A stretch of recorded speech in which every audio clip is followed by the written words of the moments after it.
You're listening to Cinepunked interactive discussions for film lovers. This episode, La Jetée. So what we're going to do, this is rather unusual. It's just me and Rachel this week. Hello.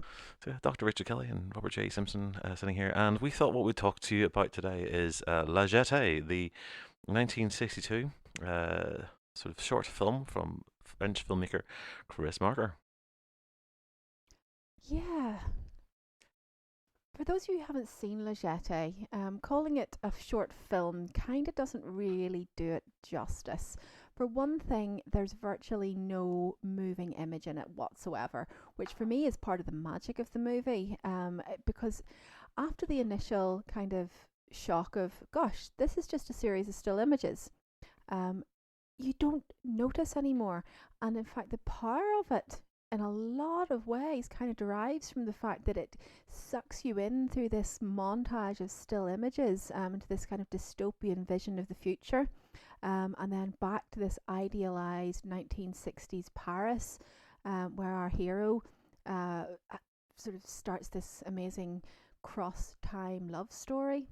Yeah, I guess people are going to be a little bit. If you don't think you know this film, it's probably best known as being the inspiration for Terry Gilliam's film 12 Monkeys, and later on the four-season sci-fi channel television series of the same name. So it does have a kind of really important place within sort of our modern cinema Oh, it's history. incredibly influential. Yes, even the films that are not directly influenced from it draw plenty of inspiration from it. I mean, Terry Gilliam in particular, I think you can see shades of this film throughout most of his science fiction output. 12 Monkeys is the one that's directly based on it, but this film's been cropping up in reimaginings of the future. Gosh, really? I mean, Forever, really. Yeah, it's a sort of a strange one. So basically, so I don't know. The first time you see La Jetée, Robert, what did you think about the first time you saw it? It's kind of one of those films that you can't really be prepared for, isn't it? I had a strange thing. I caught this in my first year as an undergrad film student, and I happened to have seen 12 Monkeys literally about 4 days before I saw this. So, being a Terry Gilliam fan anyway, 12 Monkeys was very fresh in my mind. I love what it was doing, but I kind of sat down and I watched this in class, and we got through, and there's this point not that far into it where I suddenly realised I'm watching 12 Monkeys. This is something I know. So ultimately, I know what's going to happen at the end of the film, but nevertheless, it still kind of captured me. I think for me, what's really special about this is that our perception is that film should be something that's driven by moving image the whole way through, and that is the way that we are now. Film is essentially the line that I always remember is film is truth 24 times a second. Basically, cinema works by presenting us with a series of still images that are go through a progression as we see them, each one taken slightly after the next one. We then perceive that as movement and as reality. This sort of strips that back. This ends up presenting us with a series of still images, hundreds and hundreds of them, but they're held on screen for quite a while, so that sense of movement is pretty much lost. But nevertheless, there's still a story that's being told, and Yeah, you said the sense of movement's pretty much lost. I mean, I agree with you, but only in the sense of what's actually happening on screen. yeah, Because what happens when you're watching it is that you forget that you're watching a series of still images. And in fact, the editing's so clever that in places it makes it look as though still images are moving, so that when you get that tiny little snippet, and I'm not any spoilers yeah. because you got to watch this and see if it's as startling to you as it was to me the first time I saw it. When you get to that tiny little snippet of moving images, it's almost it's unnerving, it's unsettling. It's you wonder, did I actually see that? Have I just imagined movement happening, and if so, what does that tell me about me? And it's actually kind of creepy Mm-hmm. because it disrupts the experience of watching a series of stills up to that point. I mean, yeah, I guess it's very much in keeping with what director Chris Marker, in fact, what all of that kind of French New Wave movement, although he's not really part of the French New Wave movement, he's on the outskirts of it. I suppose it's really what they're trying to do, though, isn't it? They're trying to disrupt that film Mm. experience. They're trying to disrupt that safety of the film experience where you feel like you know what's happening, and you know you're you're so innately attuned to the conventions of what happens in film that it's a really safe, passive viewing experience, and they're going, no, no, it shouldn't be this easy, it should be challenging, we're not going to hold you by the hand, we're going to lead you off a completely different, off a cliff here, and you can either join us or not, but you are going to acknowledge the fact that film has become safer than it really should be. Well, I think in terms of language, I mean, obviously, if you take Hollywood cinema as the driving force, which ultimately we always end up doing because it's the most popular mainstream cinema. It's dominant, it's globally dominant. I mean, there's only a couple of global or world cinemas that can even come close to challenging Hollywood's dominance. So with the French New Wave and that movement at sort of in the 50s and into the 60s, there is this sense that actually what we've lost is a lot of what film was actually about. Film has become, better or for worse, has essentially become film theatre. Oh, but it always was. Well, I mean, I think trying to, but this idea that we even have a film as an art form that should be anything other than entertainment is something that comes basically directly from the French New Wave. Without them, film was an entertainment medium it was a scientific curiosity when it was discovered, and it was very much pushed as an entertainment medium. I think for me, the idea that film has to be anything other than that is quite annoying, really, and it leads to stuff that. Well, absolutely, it doesn't have to be anything other than entertainment. Essentially, in terms of cinema, they're wanting bums on seats because they want to sell tickets. Yeah, and it's a commercial industry that happens to have artistic concerns as well. I don't necessarily know that we're looking at it it's sort of art versus entertainment, but I think what you've got is that what makes the question comes about is what actually makes cinema different from something else. What is it that is uniquely cinematic compared to something else? And it's when you start doing things like disrupting the way that a sequence is played out. So Godard does it when he starts removing soundtrack randomly from bits of films, so you hear bits of conversation, or he starts panning away from the people that you're listening to, so we suddenly take into some sort of other detail. This isn't what's supposed to happen. This is where there are ways that this is supposed to play out. It's not happening the way it's played out, and suddenly you're aware you're watching a film again, rather than sort of passive consumption of entertainment. And that's great. And essentially, this sort of does something a little bit similar in that it's taking us out of that normal conventions, but it also presents us with something that is. I mean, it's actually quite it's going to be read as a very straight science fiction story. Oh, yeah, absolutely. It's routinely voted one of the best science fiction films of all time. And I think it's absolutely valid to call it a straight science fiction film as well. And in fact, if you're looking at the science fiction, there's nothing particularly novel about this idea of a time loop. No. And without giving any spoilers, I mean, I think it's fairly clear very early on. This is all about playing with time and the perception of time and the passage of time. What it does is it turns that into a fairly unique filmmaking or film viewing experience, a filmmaking experience, but film viewing experience as well. So while it's it's incredibly enjoyable, or at least I find it incredibly enjoyable to watch it as a science fiction film.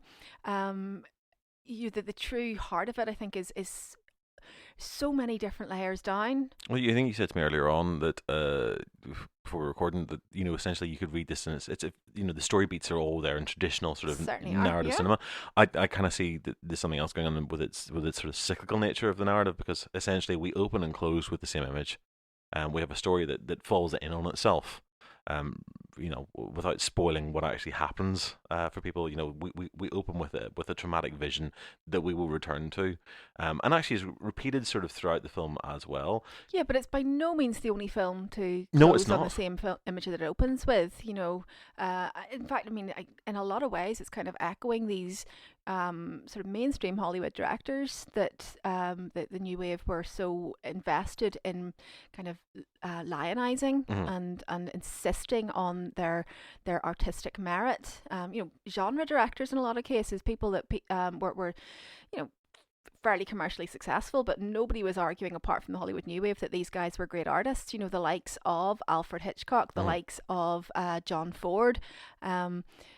It's certainly not unusual. I mean, I'm thinking of a really classic John Ford film, The Searchers, which starts and ends on that absolutely stunningly beautiful door opening and closing. I invested with enormous significance, both on a narrative level and a deeper symbolic level. Now, the rest of the film has not aged well, ideologically speaking, but this is very much absolutely something you would expect to see referenced in this kind of reverential style by these guys who are really invested in the idea of promoting the notion of film as art. I mean, this is a film that's obsessed with the idea of memory and trauma. Yeah. This is a film that is so bogged down with perception and image. And as image, well, yeah. Which is why I find the decision to shoot it in a series of still images, the reverence of the image, it's the reverence of this idea of an image captured in time. It's not the first time that Marker would do it. It's not the last time that Marker would choose to shoot a film like this either. And it is something that, you know, he regards these things as sort of photo romance. They're basically photo essays, photo novels. These are telling a story in a particular kind of way, and he is regarded as a film essayist rather than a filmmaker by some of the critics. Was I reading somewhere that he's the only true sort of film essayist? I know, but they say that about all of them, don't they? Yeah. He is playing about with this idea about perception in a very, very real sense. And this is something, I mean, we talked about this, I think, on the show before, and we will keep on coming back to it because it is so powerful. But I think it's something that's specifically cinematic, that idea about how we remember and what we see, Yes. and how what we see can influence how we perceive something. Yeah, and the unreliability of human memory, and the fact that sometimes all it takes is a bit of contextualizing information for us to see it in a completely different way. I mean, film plays with that all the time. Film is kind of uniquely placed to play with that because we can only judge what it presents to us through the director and the production team's choice of what to put in front of us at any given moment. So deliberately withholding information by choosing to point the camera in one direction rather than another direction, we can only access what they want us to have at that particular moment. But it is the same in a lot of ways when it comes to human memory. I mean, we access reality via our own set of predetermined cues that we use to interpret things. So we can only look at something with the information that we have at that particular moment, and then using new contextualizing information down the line completely reframes it. I mean, human memory is notoriously unreliable anyway. You know, we do cheat with it. I mean, a great example of how we kind of remanipulate a sequence that we've seen on screen is the likes of Hitchcock's Psycho, and the short scene within that where people think that they see the knife penetrating the body, which they don't. It's all done in the cut. And literally the cut, the way the film is cut, and that gives us this idea, because our brain is constantly trying to make sense of the stuff that we see that we don't completely understand. We have to give it a context sometimes.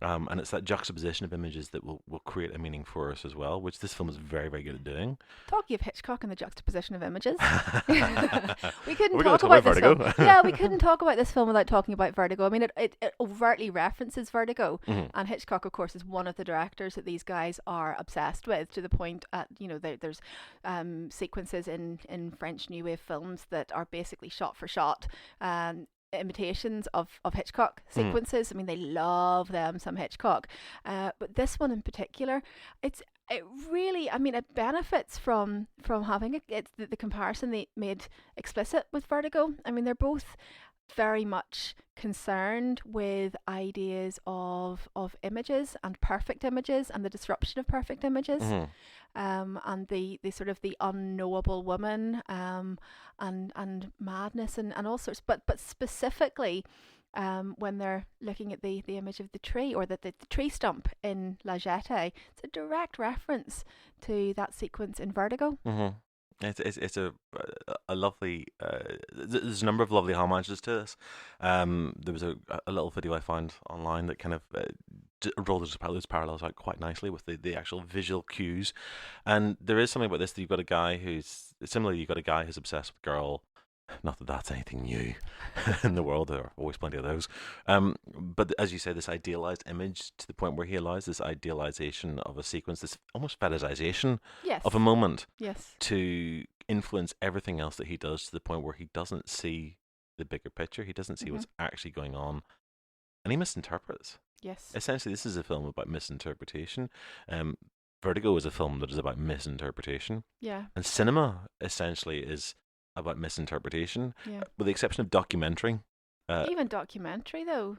I mean, the idea that documentary is somehow more true is an invention of cinema. Well, with I was going to say, with the exception of documentary, where there's more of a case for it being supposedly based on sort of a representation of reality, fiction films essentially are trying to create worlds and persuade us to be completely convinced that the stuff that is being played out, these parts that are being played by other people who are not the people that they are supposed to be, that are playing characters, that are dressed in costumes, and ignoring the fact that there is a hound, there's a whole room full of hundreds and hundreds of filmmakers behind this, that this world is actually a real thing when it's often just the corner of a studio somewhere in the middle of Burbank. Yeah, absolutely, and that's why you have such. But that's why the French New Wave exists for a start, is to kind of challenge this idea of the artificiality of it. But then, I mean, it's all a question. I mean, look at what Lars von Trier is trying to do with Dogville, to basically say it doesn't matter if you try and make it look like a real place. It's all artificial, so we might as well just shoot this on a blank soundstage with with markings on the floor. Now, I am very impatient with that kind of cinematic self-aggrandizement, aren't I? So very, very clever. But, we part of the deal with watching cinema is that we agree to this fiction, we agree to this artifice. Well, it's funny. I mean, if you think about theatre, it's not like we're against the idea of going to a theatre and saying, like, we know that those are people on board on a stage, on a little wooden stage in front of us, who are pretending, who are hitting their marks, who are going off, and we're very aware of the artifice of it. But there's something about cinema that kind of, while it starts off very much in basically being film theatre, when it's at its best, is doing something else, that is crafting another world. And when we go back to something that's far earlier, we don't feel comfortable at all. That's the power of cinema, though. I mean, as somebody whose specialism is the historical epic, you can imagine I come across this quite a lot. There are people who genuinely watch Braveheart and think that's what happened. You want to see the historians hand-wringing over this. Now, the historians who engage with film tend to be a bit more philosophical about it and say, well, there's no such thing as true representation. But even the practice of writing history is the practice of narrativizing something that's not narrative. There is no such, oh gosh, we're going to get very metaphysical here. There is no such thing as objective reality when it comes to the stories we tell ourselves. Everything is mediated in some way by somebody's ideological concern. You can't have just a story that says this is what it is. Memory is fallible. Human storytelling turns something that is not narrative into narrative, which means manipulating it in some way. We have worldview that we bring to things. We have experiences that we bring to things. So there is no such thing as objective reality. We start putting it that way. Sitting down in the theatre is a bit of a weird thing to do, isn't it? It's completely weird. It's totally bizarre. Where do we get that idea from? What a strange species we are. I guess I think it's a practicality. The only way that we could watch these light projections was to have a darkened room to do it in. Yeah. We're getting a bit Plato's cave here, aren't we? But it's also sensory deprivation. We are kind of deprived of any other external stimuli, and as a result of that, we are then immersed in the film, which I think is where La Jetée works. If you watch that in the proper context of a sort of cinematic environment, God, yeah, that's how I saw it the first time. You do start to forget about all those other things. So if you're listening to this at home and you've never seen it, and you decide to download La Jetée from somewhere tonight, do it, you'll love it. Turn the lights off. Just actually try and immerse yourself in that film, and after a while you will gradually become accustomed to it, and you will get soaked up by it. One of the things I do want to hit on, and I mean this is a particularly highbrow episode for us, because we always try. Try not to be. We want to see what we've got coming up, guys. Okay, highbrow isn't even in it. Ben's not here. This is what the problem is. Yeah, I know. Ben can't bring us back down to earth. We get to really just indulge ourselves now. So one of the things I want to hit on, and I think this film does bring up, is Roland Barthes' theory of studium and punctum. Oh yes. From Camera Lucida, which actually is like 20 years after this. But punctum, is that a particularly significant phrase for us? It might be. No one's ever actually asked us. No one's ever asked us why we're called city punks. So let me just explain studium and punctum. If you've never heard of this, this sounds like really, really alienating things, and far more complex than it actually is. To be fair, Roland Barthes is a bit alienating. Studium and punctum, he has these two ideas in terms of photography, and as this is a film that's basically all about photography, it seems rather appropriate. So studium is basically the cultural, the linguistic, the political interpretations within the photography itself. So all those other little things that we bring into. Now, punctum is the wounding, personal, touching detail that establishes the relationship between us and the image itself. So if you think about the image that he's obsessed with, this image of the girl, and the fact that he sees somebody killed on this jetty, for him, the personal relationship, the punctum is the look of the girl. It's the catching her eyes, which we see in a shot, and that's that little personal detail that attracts him to her. It's that little tiny detail that creates a relationship, and ultimately establishes the link, as opposed to everything else that goes around. So most of the time when we're watching a film, we'll talk about, the meaning of it. We'll talk about the cultural influences. We'll talk about the choice of music and stuff that's perhaps being played. But the thing that actually makes us give a shit about a film is a tiny, tiny detail. And obviously it can change between person to person. If there's something about that connects and resonates with you that doesn't connect with someone else, that doesn't matter. It's the thing that does work for you. That is the punctum. For me, it's a sequence where they're in the hall with the stuffed animals, and she has one arm up, pushing her hair away from her neck, and he's just staring at her with this reverence in his eyes. There's something so very, very hauntingly beautiful about that, particularly in the context of this film, where you know that the world is going to go to shit. This is an isolated moment in time, and the fact that it's a series of still images really hammers home this idea of isolated moments in time, of paralysis in time. Now, I'm not the Bart scholar between the two of us, so I'm not even going to attempt to try and talk coherently about Bart, but Bart, I know, to completely bastardize a guy who is, to be fair to me, quite difficult to penetrate. Incredibly.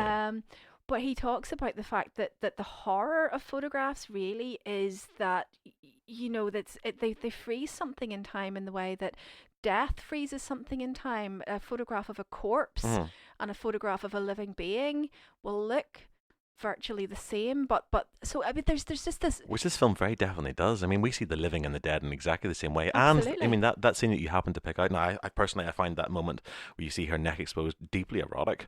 It's a very sensitive kind of point, and that's one of those things, like the kissing in the back of the neck is where my mind goes to, and that's something that's a tender, intimate moment. And this is before their relationship is very obviously, just after the relationship is consummated, but that's the last time they see each other. So it's spoiler alert. So it is just around this kind of moment of consummation. So I think it is deliberately erotic and tender. But there is also this thing, having picked up on this life and death, they are at that point in the Museum of the Dead. Yeah. They are in a natural history museum. They are looking at corpses, living things that have been frozen in time. So essentially, this is an archive. This is a film. Because it's a series of still images that makes up this film. This is essentially a film of archive that is then presenting us with an archive of animals presented within an archival context. And to get really metaphysical, and a bit of a spoiler alert here, in that moment, they are also both alive and dead at the same time. Ooh.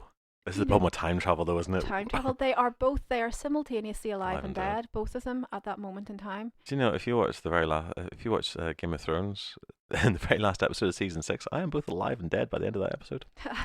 Yeah, I know, but you're in basically every single episode of Game of Thrones. No, I only did like 5, 6, but yeah, I just think I've had that experience of being alive and dead. It's a lot of fun to watch Game of Thrones and go Robert J. Simpson spotting. You've done that, have you? Yeah. Oh, there's Robert. No, but I only raised that. I raised that because I have a personal experience of being alive and dead at the same time. Schrodinger's Robert. Am I alive or dead? Is this podcast living or dead? I don't know. But I think that kind of, there is an interesting thing about that, and there's this weird thing about photography and about film, actually, the way that it essentially we spend our time watching things that have happened 10, 15, 20, 100 years ago, as if they're happening right now. Yep. And our sense of perception and our sense of memory and reality gets completely distorted if you immerse yourself in this stuff. As far as I'm concerned, Gene Kelly is still dancing in the rain. Yeah, and it's a funny thing, when you watch a film featuring a young child, for example, and then you realise that young child is now older than my mother.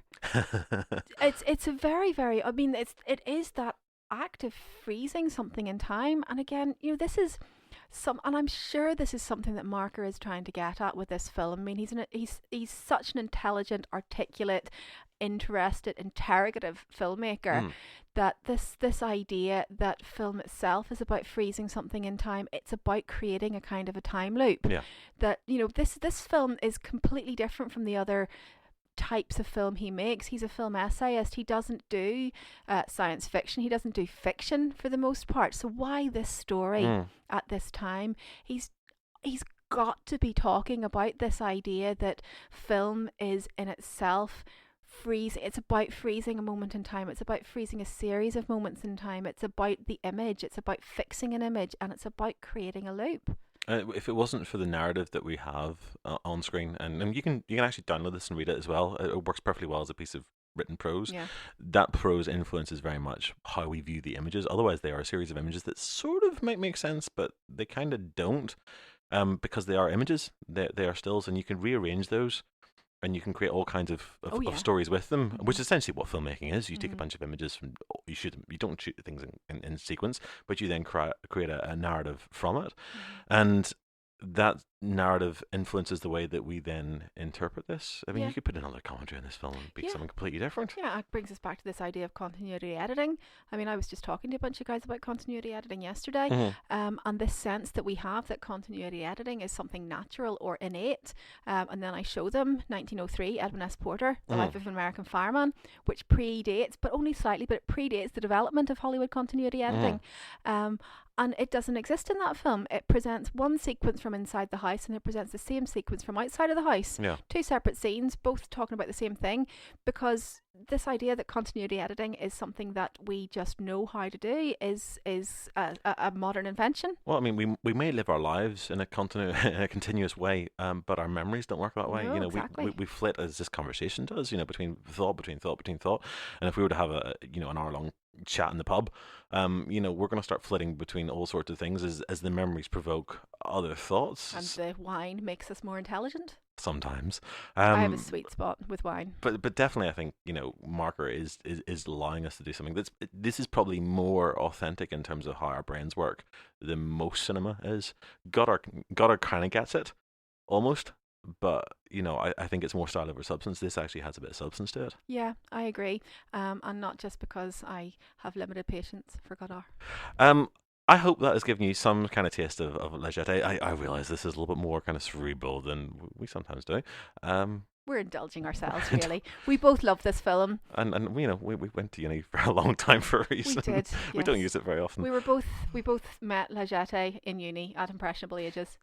But yeah, so we're going to do a few more of these throughout the series, alongside our regular podcasts and some of our live recordings as well. So do stick with us. You can always, if you don't enjoy it, skip the next one.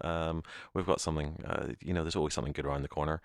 For now, however, go and download La Jetée, and if you haven't watched La Jetée, do. And if you enjoy La Jetée a lot, go and watch 12 Monkeys, both the TV series and the film. For now, thank you very much, Dr. Kelly. Thank you very much. And we'll see you again very, very soon.